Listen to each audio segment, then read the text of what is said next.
Awuyizwele na inkulumo kaMax Makhanye ekhuluma ngesihlalo sakwaZulu ukuthi sihlonzwe kanjani. Angifisi uthi uzwe ngami lelo daba, kodwa uMax Makhanye ke la ubonakala ke echaza egeqa amagula. Ngifisa uyizwele lelo daba. Nanto khona la ekhaya kwesiqiniseko SA Media. Yazi umoya wami uyayukhathazeke. Ngizibuzo ukuthi engaze ngaphilelani kulesi sizukulwane sikaZulu esintekenteke kanjena. Engaze yindaba ngingaphilanga esizukulwaneni seLembe. Engaze yindaba ngingaphilanga esizukulwaneni sesilo ucetshwayo. Ngaphilelani ngempela kulesi sizukulwane samambuka nesokumbuluza, lesi sizukulwane escorrupt, esingamaqili. Ngaphilelani kulesi sizukulwane. Indlunkulu kaZulu noMdlokombane bahlonza iNgonyama uZonda Magwala ukuba uye owayezothatha isihlalo sikaMdlokombane uma uMdlokombane ebusa noma ekhothama. Ubufakazi balokho, indlunkulu yabe seyigcina isiko lobukhosi phezu kukaZonda Magwala, okuyisiko lokufaka loyo ohlonziwe afakwe enzalweni noma esizalweni somntanenkosi. Indlunkulu yagcina isiko lokufaka uZonda Magwala esizalweni sikamntanenkosi njengohlonzwe indlunkulu kanye noMdlokombane owayehlele esihlalweni ukuthi uye ozothatha isihlalo. uZonda Magwala wayiswa eSwazini, eyiswa indlunkulu, wemukelwa ikhaya likaMntanenkosi, la uMntanenkosi edabuka khona ebukhosini baseSwatini. Wemukelwa uZonda Magwala, wenzelwa isiko lokufakwa kuMntanenkosi. Lelo siko libizwa ngani na? Libizwa ngokuhlonza. Ongahlonziwe indlunkulu kanye nohleli esihlalweni akenzelwa lelo siko. Emadodaneni kaMdlokombane ewonke iyodwa indodana eyenzelwa isiko lokuhlonza leli ekufakwa kwaloyo ohlonziwe afakwe esizalweni sendlovukazi. Ngoba phela indlovukazi kuba umnkankosi ozalwa ebukhosini. Angiphinde futhi lapho, indlovukazi kuba umnkankosi naye odabuka ebukhosini. Ingakho ke uSontshiyasi, ningixolele uma ngilipronounce wrong lolo gama nina basoSuthu. Ingakho ke uSontshiyasi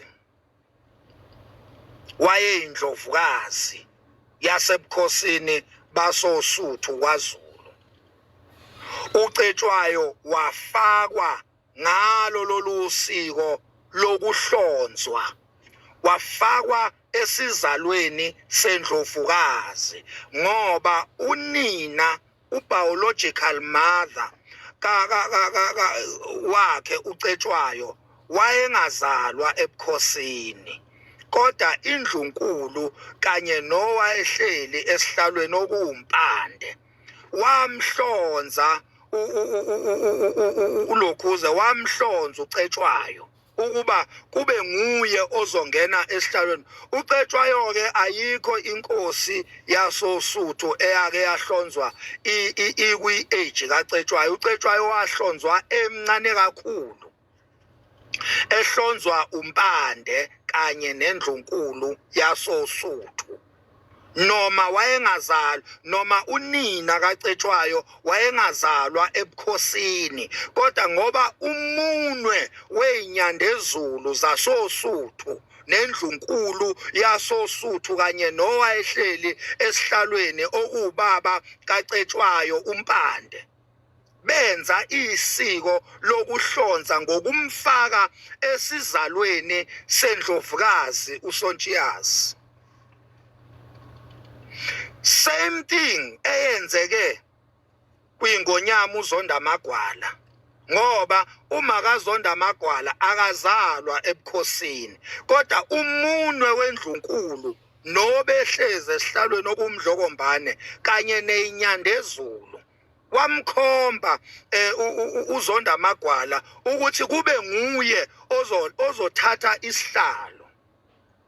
Ingakho-ke indlunkulu kanye nomdlokombane bamenzela isiko lokuhlonzwa uZondamagwala, bamyisa la kudabuka khona iLokhuza, la kudabuka khona indlovukazi uMntanenkosi, bamyisa khona eSwatini wayokwenzelwa isiko lokuhlonzwa.